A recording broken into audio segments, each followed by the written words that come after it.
Assalamualaikum warahmatullahi wabarakatuh. Alhamdulillah, alhamdulillahirabbil alamin. Bersama saya lagi Omam Harta Kurniawan. Dalam kesempatan kali ini saya ingin berbagi kisah kepada saudara-saudaraku seiman, di mana kisah yang akan saya bagi kali ini kepada kaum muslimin dan muslimat yang berbahagia adalah kisah-kisah Nabi dan Rasul terdahulu yang ingin menjadi umatnya Nabi Muhammad Sallallahu Alaihi Wasallam. Ada dua kisah Nabi yang akan saya ceritakan dalam kesempatan kali ini. Yang pertama adalah kisah Nabi Adam. Di dalam kitab Ibnu Hajar Asqalani, di situ dikatakan bahwa Nabi Adam alaihi salam berkata, "Aku iri kepada umat Muhammad dan aku ingin menjadi umat Nabi Muhammad." Mengapa demikian? Karena Allah memberikan 4 kemuliaan kepada Nabi Muhammad, yang dimana 4 kemuliaan ini tidak Allah berikan kepadaku, tapi Allah hanya memberikan kepada umat Nabi Muhammad. Apakah 4 kemuliaan itu? Baik, kaum muslimin dan muslimat yang berbahagia, yang pertama, ketika aku berbuat salah, Allah Subhanahu wa Ta'ala pisahkan aku dan istriku Hawa selama 450 tahun. Tapi umat Nabi Muhammad ketika pagi, siang, sore, dan malam berbuat salah, berbuat dosa, tidak Allah pisahkan mereka dengan anak dan istri mereka. Yang kedua, Allah menerima taubatku ketika aku berada di kota Mekah. Sedangkan ketika aku berada di tempat-tempat lain selama ratusan tahun, Allah belum menerima taubatku. Walaupun para nabi maksum, terampuni dari dosa, tetapi para nabi selalu bertobat ketika melakukan kesalahan. Hal ini karena kehati-hatian dari para nabi. Namun umat Nabi Muhammad, kalau mereka bertobat, tidak harus ke Mekah. Dimanapun, kapanpun mereka mau bertobat, Allah terima tobat mereka.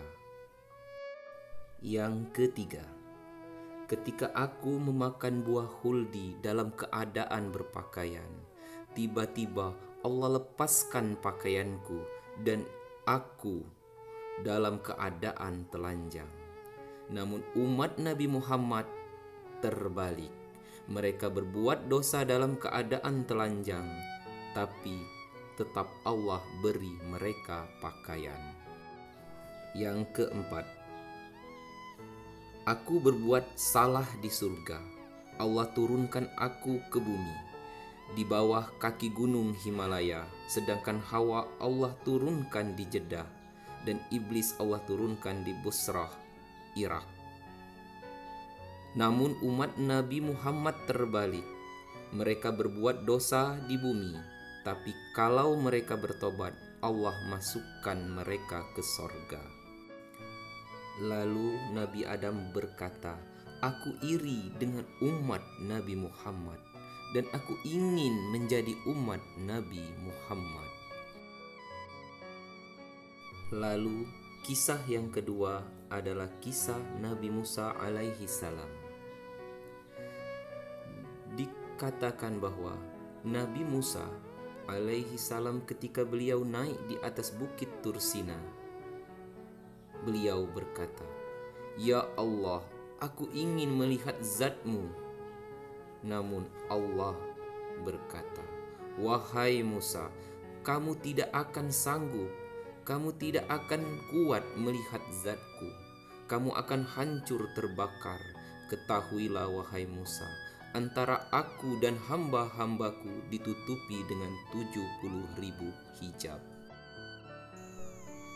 Imam Al-Ghazali menjelaskan hijab atau penghalang Allah itu Allah ciptakan dari cahaya, air, dan dari kegelapan.